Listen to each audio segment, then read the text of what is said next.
E eu quero partilhar com vocês o evangelho que está na primeira carta de João, 1 João capítulo 5.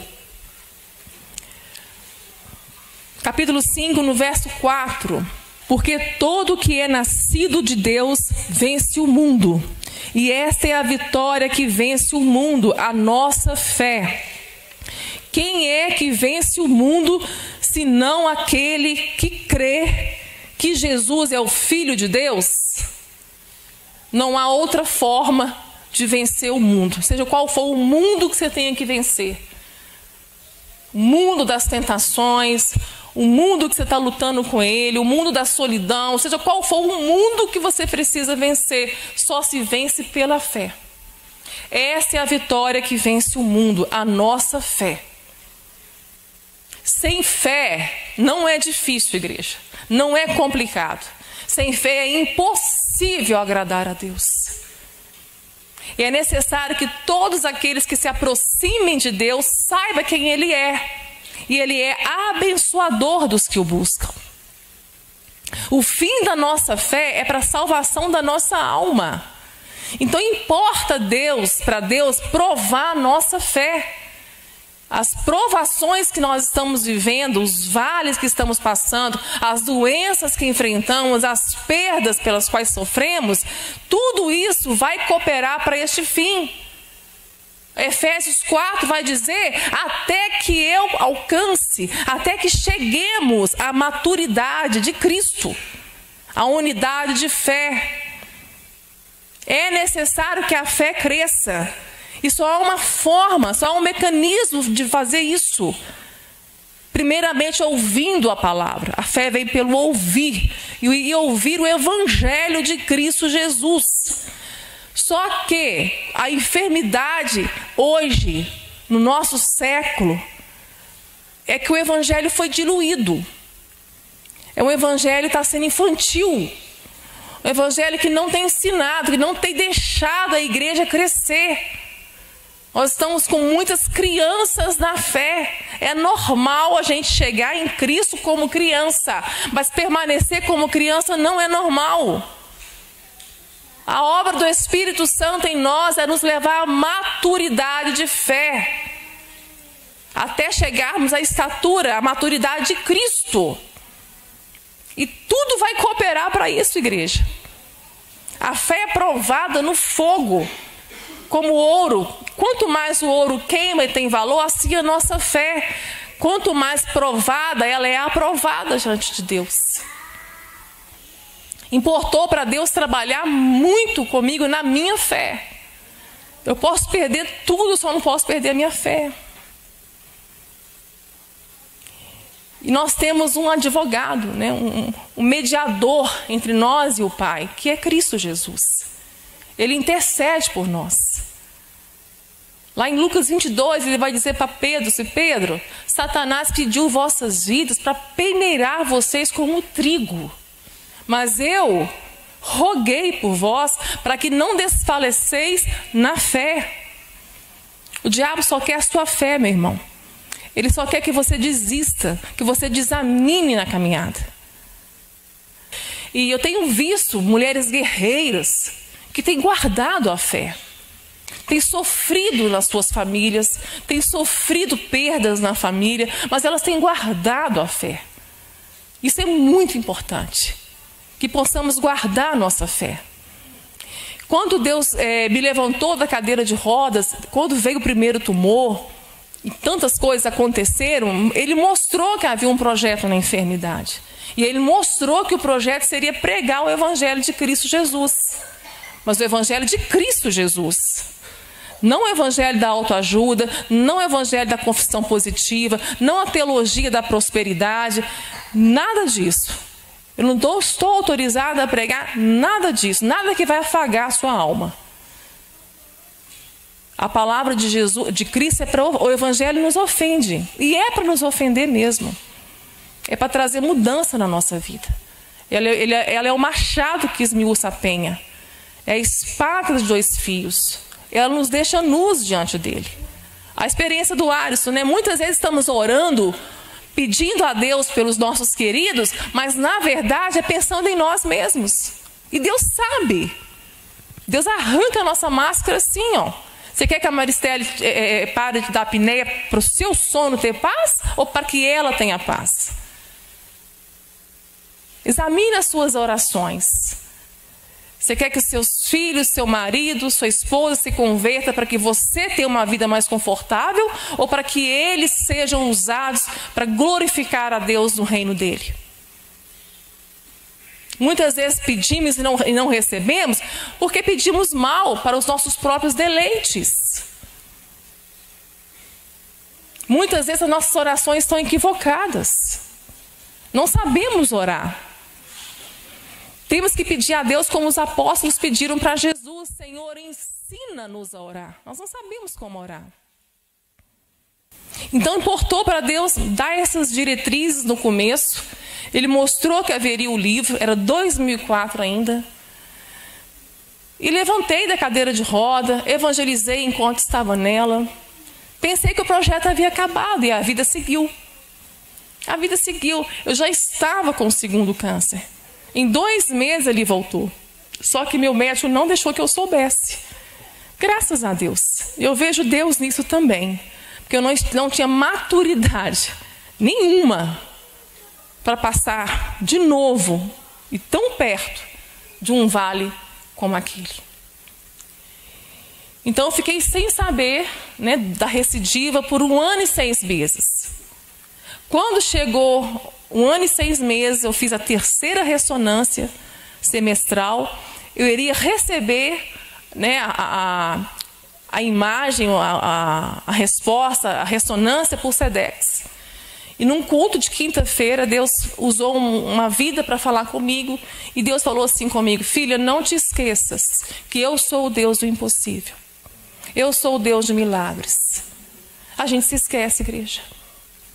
Na próxima luta que vem, a gente se esquece dos milagres que já passaram, dos milagres que já recebemos. Por isso que não é milagre que vai transformar a sua mente. É só a palavra de Deus. Não te esqueças que eu sou o Deus de milagres, o Deus do impossível. Isso aí eu já sabia. Mas ele falou assim: mas o meu projeto não acabou. Ele está sendo estabelecido na sua vida. Eu desesperei naquela hora. Porque na hora eu já sabia que Deus, projeto, tumor, ressonância, ele desenhou. Né? Eu já sabia que a ressonância que eu ia pegar na sexta-feira ia trazer um diagnóstico terrível. E fomos então para o médico em Belo Horizonte. Por ser uma recidiva de um tumor que já era grave, ele quis me operar em 30 dias. Porque pela histologia daquele tumor já haveria de ser o último grau. Eu falei com ele assim: doutor, eu não vou operar. A minha cabeça o senhor não vai abrir. Me dê 30 dias, um pedido de ressonância, que eu volto aqui, que o senhor vai ver. Que fé, né, irmãos? Até então, legítimo. Legítimo. Diante de um Deus de cura, um Deus de milagres, o Deus do impossível. O médico, né, sabia que ele viu uma paralítica andar. Ele não ia teimar comigo. Me deu a ressonância. Eu fui para cá, sabe o que eu fiz? A fé era infantil demais.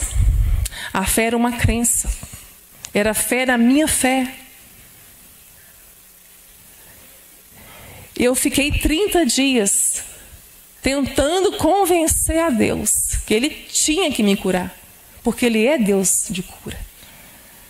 Eu falei com Deus assim: o Senhor tem 30 dias para me curar. E sabe de onde veio a minha fé? De uma teologia de mérito. Eu aprendi no evangelho humanista que quanto mais eu fizesse para Deus, mais eu ia merecer dele alguma coisa. Meu Deus, isso é um câncer. Nós não merecemos nada de Deus. A fé que te faz trocar, barganhar com Deus, não é fé, queridos. Não é uma fé que vai te transformar. Não é uma fé que vai fazer você crescer. Você vai continuar criança. Paulo, à igreja de Coríntios, ele escreveu que ele não podia dar uma comida sólida para eles, porque eles eram crianças. Crianças na fé. não cresciam. Embora a igreja tinha dons espirituais, milagres aconteciam ali, mas a igreja de Corinto era uma igreja carnal, era uma igreja de crianças. Crianças. Os 30 dias eu convenci todo mundo. Eu convenci Ariston, eu convenci minhas filhas, eu convenci meus pais, convenci a igreja toda que eu seria curada. Afinal, era menina do serviço lá da igreja. Todos tinham a mesma mentalidade que a minha. Mal imaginava que a gente estava diante de um barulho que ia acontecer. Passou os 30 dias, fui buscar a vitória, fui buscar a bênção. Cantei muito para Deus, madruguei, jejuei, fiz tudo direitinho para convencer papai a me dar no final do mês o que eu tanto pedi para ele. Isso me lembra uma experiência que eu trago no livro, de uma vez que nós íamos dar uma palestra lá no COR, era 2008 ainda. Não, era 2011, já tinha lançado a primeira edição do livro. Aí a psicóloga quis conhecer, né, me conhecer o Ariston, para ver quem é que seria, né, quem estaria dando essa palestra para os pacientes, para os médicos, funcionários. Então nós sentamos com ela na sala, conversando, né, sobre o projeto, apresentamos para ela o que Deus estava fazendo. Ali era o começo ainda de tudo, era ainda muito, muito novo para a gente. E ela foi e me contou uma história assim. Essa psicóloga, o campo dela é preparar a família para perder seus entes queridos em tratamento ali. Duro, né? Muito difícil a profissão dela. E ela estava tratando de uma criancinha de 5 anos, que a mãe estava em estágio terminal. E ela contava que na primeira terapia, né, ela deu o papel, o lápis de cor para a criança. Aquela menina fez um desenho lindo. E a psicóloga perguntou assim para ela: para quem é esse desenho? Ela falou assim: para Papai do Céu, se ele merecer. E na outra semana, a mesma coisa. Trouxe o desenho, continuou colorindo. E aí, para quem vai ser esse desenho mesmo? Para o Papai do Céu, se ele merecer. Mas como que ele tem que fazer para merecer? Ele tem que curar a mamãe. E a psicóloga viu ali qual o caminho que ela ia, né, tratar com ela. Falou assim com ela: olha, o seu papai na terra te dá tudo que você pede? Na hora até balançou a cabecinha, falou assim: fala a verdade, tia. Seu papai te dá tudo que você quer? Ela: não, tia. Então o Papai do Céu também. Papai do Céu pode dizer não. Mas se ele disser não, ele vai cuidar de você, do seu papai e do seu irmãozinho. Ela: não, tia. Papai do Céu tem que dizer sim. Eu vi a Maristela, aquela criança, gente. Eu estava desse jeito meus 30 dias com Deus. Papai do Céu tem que dizer sim, não tem plano B. E quando um crente maduro chegar para mim assim: Maristela, eu vou orar para Deus fazer a vontade dele, eu até repreendia. Eu não entendi isso de jeito nenhum, pastor Pedro. Muito infantil para entender. Entendeu? Crianças da fé é assim. Não tem maturidade para aceitar a vontade de Deus como boa, como perfeita e agradável. Porque essa experiência, né, segundo Paulo, que escreveu aos Romanos capítulo 12, só vem com a renovação da mente. Essa renovação da mente que vai trazer a transformação, que vai nos levar a experimentar essa vontade, que é boa, que ela é perfeita e agradável. Como assim? Né? E ela contou essa história, passou alguns dias, essa criança entra gritando no consultório. Ele disse não, tia, ele disse não, tia. Ela continuou o tratamento dessa criança, até que essa criança chegou na fase da aceitação. E levou o desenho lá para a sepultura da mamãe e deu para o Papai do Céu. Estava prestes a viver a mesma coisa. Fiz a ressonância depois de 30 dias. O médico, quando eu cheguei lá, o médico: o que você está fazendo aqui, Maristela? O doutor Jair está te esperando para a cirurgia. Eu disse: não, você não está entendendo. Eu falei com ele, falei com o médico lá da ressonância: o senhor não está entendendo, o senhor vai ver. Então fui fazer, terminou, ele veio cabisbaixo, muito triste. e falou assim: Maristela, procura o doutor Jair e vai fazer sua cirurgia, o tumor está do mesmo jeito. Naquela hora eu guardei a palavra de Deus no meu coração para não pecar contra ele. Mas na verdade ali foi um divisor de águas da minha fé. A minha fé precisava amadurecer e tinha que ser daquele jeito. Não teria como ser de outro. Fiquei muito triste com Deus. Sabe aquela decepção, aquela frustração? Posso te dizer uma coisa? A fé verdadeira não te frustra. A fé em Cristo Jesus, uma fé de conhecer. O que é fé? Fé é conhecer a Deus. Fé não é acreditar, isso é crença. Acreditar que Ele pode? Claro que Ele pode. Acreditar que Ele faz? Claro que Ele faz. Ele é Deus, Ele não muda. Mas fé é descansar na resposta dEle, seja ela qual for. Isso é fé. E essa fé não decepciona ninguém. E essa fé, ela vem de uma sequência de fatos. A Bíblia tem tudo, queridos. A Bíblia desenha para nós. Romanos 5, Paulo fala que nós devemos nos gloriar também nas tribulações. Porque as tribulações vão produzir paciência. E a paciência, a experiência. E a experiência vai trazer o quê? A esperança. E essa esperança não nos decepciona, porque esperamos em Cristo.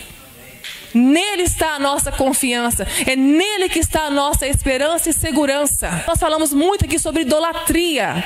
Achamos que idolatria está fora de nós. Não, queridos. O nosso coração é uma fábrica de ídolos. Qualquer coisa tem potencial de se tornar um ídolo do seu coração.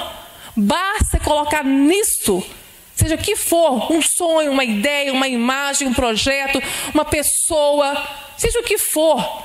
Você colocar nisto a sua felicidade, a sua segurança, a sua paz, já se tornou aí um potencial para ser um ídolo do seu coração.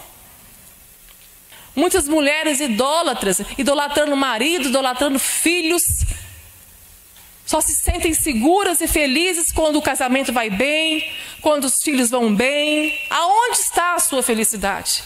Aonde está a sua segurança? Casamento não pode dar isso, filhos não dão isso, dinheiro não dá isso, realização de sonhos não dá isso, igreja. Conheço gente que tem tudo isso e não é feliz. Não encontrou a felicidade, não vai encontrar, porque nossa alma tem sede de Deus. Deus colocou a eternidade na alma do homem. Enquanto Ele não der Cristo para ela, enquanto essa sede da alma humana não for dessedentada pelas águas, pela água da vida, enquanto essa fome humana não for satisfeita pelo pão vivo que desceu do céu, essa pessoa vai rodar o deserto e vai morrer nele. Pode viver milagres, experiências com Deus. Eu continuo dizendo, milagre não vai transformar a sua vida, não vai renovar a sua mente. É só o Evangelho de Cristo que faz isso. E Deus queria, né? Deus tinha um propósito na minha vida, como tem no seu, de fazer a sua fé amadurecer. Tiago também fala que para nos alegrarmos, né, nas muitas provações, porque a prova da vossa fé vai produzir o quê? Paciência. Nós estamos num tempo que não há paciência. Não temos paciência para esperar os processos. Nós fugimos da dor, fugimos do sofrimento. É assim que nós lidamos, é assim que a nossa natureza adâmica lida com o sofrimento. Queridos, a dor e o sofrimento faz parte da agenda de Deus para a sua vida. Você não vai atravessar essa vida sem dor e sofrimento. O evangelho que está tirando isso da mensagem é um evangelho fajuto, não é o evangelho de Cristo. O Espírito Santo não tem compromisso com a pregação que não prega contra o pecado, que não traz o arrependimento para a igreja, que não prega o juízo, a ira de Deus. Nós podemos pregar sim as bênçãos, os milagres, as curas, a prosperidade. Deus tem tudo isso. Mas o ministério do Espírito Santo é convencer você, me convencer do pecado, da justiça que Ele fez da cruz por nós, nos justificou no Filho dEle e do juízo que está por vir. Esse é o ministério do Espírito Santo. Ele está comprometido com a mensagem que traz essa palavra. E diante das circunstâncias, eu voltei para casa chorando muito. Abri a boca para chorar, que eu tinha que dar notícia para todo mundo que eu convenci, né, que Deus não havia me curado. Mas antes de tudo isso, eu fui orar. O Espírito de Deus me levou para a oração. E Ele me ensinou a orar. Ele orou por mim nessa hora. Deus queria me dar algo profético, naquele ano de 2005. Eu falei, Senhor, que projeto é esse? Não era nada para o Senhor me curar. Nada, uma palavra do Senhor bastava para esse tumor sumir da minha cabeça. O Senhor sabe que eu estou com medo. O Senhor sabe que eu sei que o Senhor tem poder de fazer o que o Senhor quiser. Senhor, mas que projeto é esse que não acaba? Aí Ele mandou abrir a palavra. Eu tenho muita experiência com o Senhor na palavra. Quando eu abri a palavra, Ele me respondeu. Num livro de Zacarias, 2.500 antes de nós, queridos. E de forma tão assim, maravilhosa e assombrosa, que ele dizia assim, as duas partes serão extirpadas e vão expirar.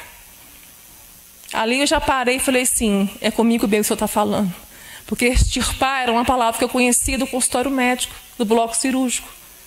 Diz respeito à retirada de tumores. Eu conhecia essa palavra. O Deus do antes, o nosso Pai, Ele não permite que um filho dele, uma filha dele, passe por qualquer adversidade sem que antes seja providenciado toda a condição que ele precisa para vencer. Toda a condição, todo o recurso que os filhos precisam para vencer a sua adversidade, o Deus do antes vai dar. Já preparou. Ele é o Deus que preparou o alimento antes da fome. Isso está impresso na criação, queridos. O alimento veio antes da fome na criação. Só um Deus, só um pai poderia prover isso. Só um provedor. E Deus é provedor, Ele provê antes. Tudo que eu precisava para ficar de pé naquele momento, Ele me deu antes. Começou lá em 2005 com o não dele. A fé foi amadurecendo, até que chegou ali em 2008 com o terceiro, que ele falou que ia ficar. Mas por causa da histologia desse tumor, a medicina me deu 2 anos. Enquanto se passaram os seus anos, 2 anos se passaram, de 3 em 3 meses fazendo ressonância, os buracos estavam limpos, continuavam limpos, realmente, como Deus falou. Os 2 seriam extirpados e vão expirar, mas o terceiro estava lá. Quando chegou 2010, 2 anos, o Espírito de Deus me levou a fazer uma outra oração madura. 2010, eu orei assim, Senhor, o câncer está dormindo, esse tumor está dormindo, essa é a forma que eu lido, né, com ele, e vai acontecer mais alguma coisa nesse vale? Olha que pergunta madura, né? Enquanto lá atrás eu brigava com ele, eu já estava perguntando se iria acontecer mais alguma coisa neste vale, ou se esse câncer vai continuar dormindo. Essa foi a minha oração. O Senhor me leva novamente à palavra, e quando eu abro a palavra, Ele fala comigo, num tempo determinado virá outra vez. Daniel 11, 29. Mas a última vez não será como a primeira. Guardei no meu coração essa palavra, entendi que iria acontecer mais alguma coisa. Quando chegou em 2015, né, eu estava aqui pregando, foi quando eu ouvi dos médicos, com mais 3 anos eu estaria curada. Só que 13 anos depois, algo que a medicina também não explica, 13 anos a remissão da doença, surge o 4º tumor. Por que surgiu? Não é uma recidiva. Meu exame de imunohistoquímico mostra algo que não está inconclusivo. De onde que ele veio? Esse aqui é o 4º, amor. Pode passar. É esse aqui, ó. Ele surgiu numa outra área do cérebro, mais perigosa ainda. Eu tive que internar às pressas para fazer a cirurgia. E foi diagnosticado, então, o grau 4. O terceiro nós não sabemos até hoje. O terceiro continua nas imagens, como Deus falou que ia continuar. Se ele necrosou, não sei. Se ele dorme, não sei. Não sei, não tenho respostas para tudo, e nem os médicos têm. Eu só sei que eu estou vivendo uma experiência de milagre. O milagre não é eu não ser curado. O milagre é estar viva sem a cura. São quase 19 anos atravessando esse vale.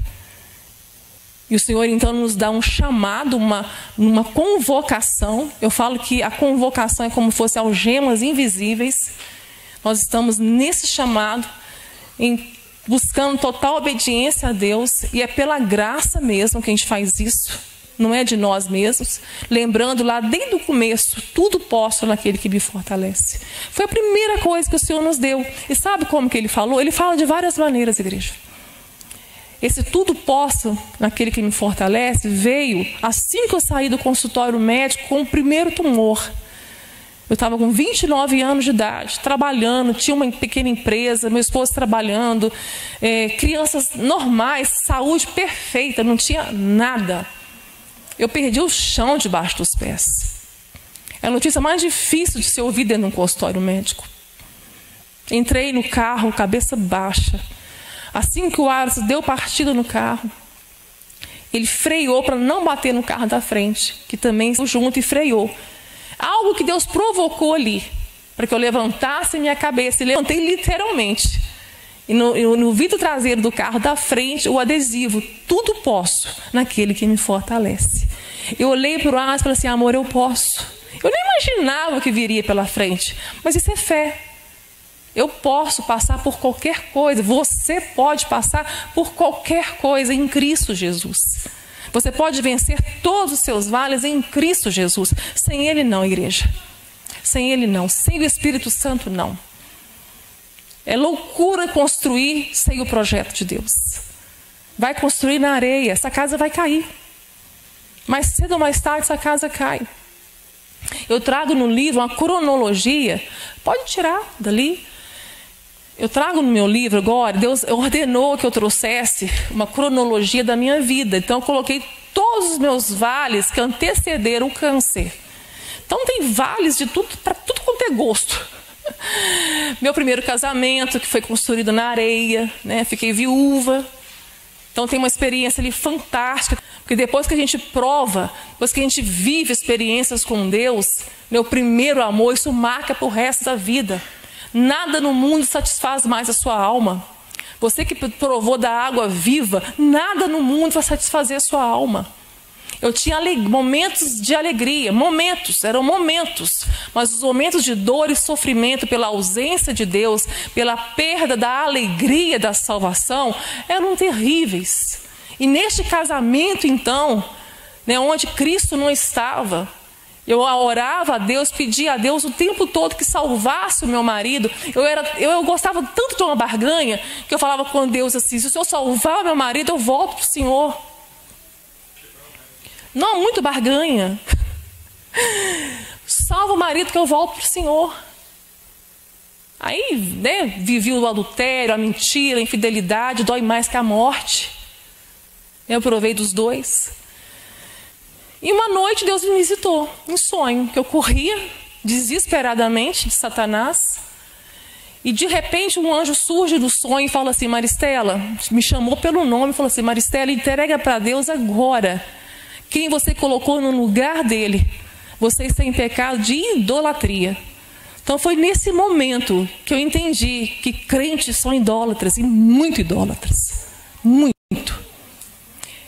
Por que o marido era o meu ídolo? Porque eu coloquei nele a minha felicidade. Eu coloquei nas mãos dele a responsabilidade de me fazer feliz, a responsabilidade de eu sentir paz e segurança. Isso só Deus pode dar. Ninguém pode te dar isso. Ninguém pode te dar isso, só Deus. Então tira a idolatria, pede o Senhor para tirar os ídolos do seu coração. Você não sabe quais são, peça o Espírito Santo que Ele revela para você hoje ainda. Mas seja liberto em nome de Jesus. Não é marido que vai trazer isso para você, não é filho, não é casamento, não é dinheiro, queridos, não é nada disso, igreja. A nossa felicidade está em Deus. Deleita-te no Senhor e Ele fará o desejo do seu coração. Porque quando você está satisfeito em Deus, há uma sintonia até de oração. A sua oração vai ser tão eficaz que você vai pedir o que Deus tem para você. Vai dar uma impressão que você está planejando o que Deus planejou. Mas é isso mesmo, que Ele vai pôr no seu coração os planos dEle, porque os planos dEle são mais altos que os seus. Os pensamentos dEle são melhores que os seus. Ele é um Deus de paz, Ele tem muito mais para nos dar do que nós queremos, queridos. Ele é um Deus abençoador. E quanto mais nos aproximamos dEle, nós vamos nos tornando quem não é parecidos com Ele. Isso é a fé que agrada a Deus. A fé que agrada a Deus é a fé que me aproxima dEle e me torna parecido. Quanto mais a proximidade, mais aparência, mais identidade e natureza eu vou tendo dEle. E o que Ele é? Abençoador daqueles que o buscam. Então, quem nós temos que nos tornar? Abençoadores dos nossos irmãos. Aí nós vamos manifestar o reino. É lindo, a pedagogia do Evangelho de Cristo é lindo. Não é sobre nós, não é sobre você, não é sobre o livro, não é sobre o câncer, não é nada disso, é sobre Cristo. O que nós chegamos lá no corre, a primeira coisa que perguntamos é: Senhor, para quem nós estamos aqui? Nós sabíamos que nós estávamos ali para sermos oferta. E assim Deus faz. A pastora Joelma contou uma experiência maravilhosa, dolorosa, mas maravilhosa. Que ela foi parar na UTI, cometida de Covid, no estágio muito avançado, mas Deus deu o livramento para ela. Mas do lado dela um senhor que já tinha passado da quarentena, já estava na hora de receber alta, mas os terapeutas não conseguiam desentubá-lo. Quando a Joelma percebeu a situação e o desespero dele ao desentubá-lo, e toda vez entubava ele de novo, quando ela percebeu isso, ela começou a orar. Começou a orar por aquele homem que estava do lado dela. E quando ela orou, Deus mostrou para ela um espírito maligno de morte que segurava o tubo na boca daquele homem, que não deixava ele ser livre daquele tubo. Naquela hora ela guerreou por aquele homem. Ela clamou pela vida dele. E aquele espírito maligno passou por ela, que ela sentiu ele e falou assim: eu te odeio. A oração atrapalhou os planos de Satanás, queridos. Aquele homem foi desentubado. Mas antes de ser desentubado, as fisioterapeutas chegaram. E aí, seu Mauro, vamos tirar esse tubo, vamos tirar esse tubo. Aí ela falou assim: pode tirar que hoje ele vai ser desentubado. Aí ela... olharam para ela assim: não, mas ele não está dando certo. Não, hoje vai. O que estava impedindo dele ser desentubado não está aí mais. Pode tirar que hoje ele vai sair daqui. Daquela hora elas conseguiram desentubar ele. E aquele homem foi para casa. O que a Joelma estava fazendo lá? Ela foi ser uma oferta de Cristo para aquele homem.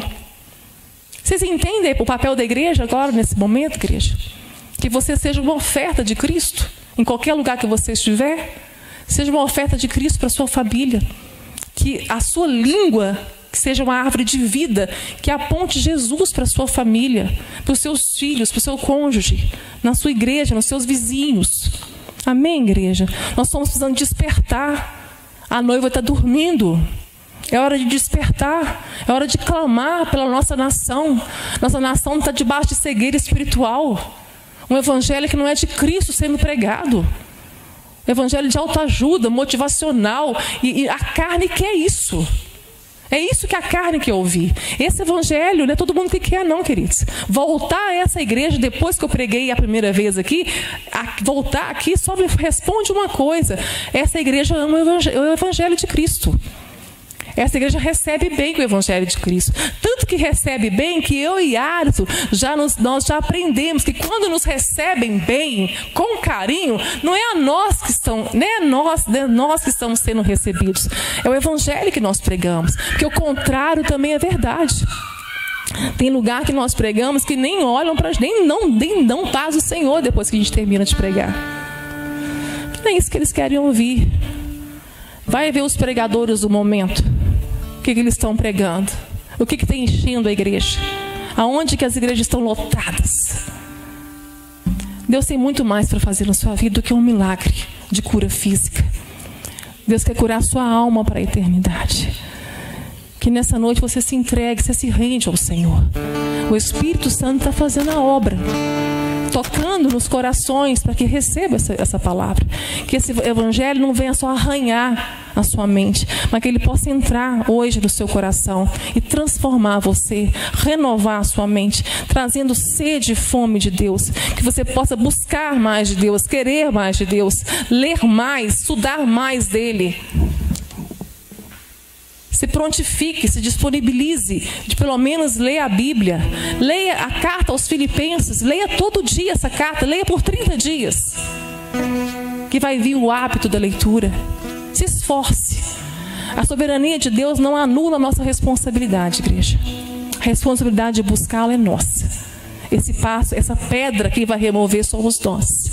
Mas até para isso o Espírito Santo está aqui para ajudar. Amém?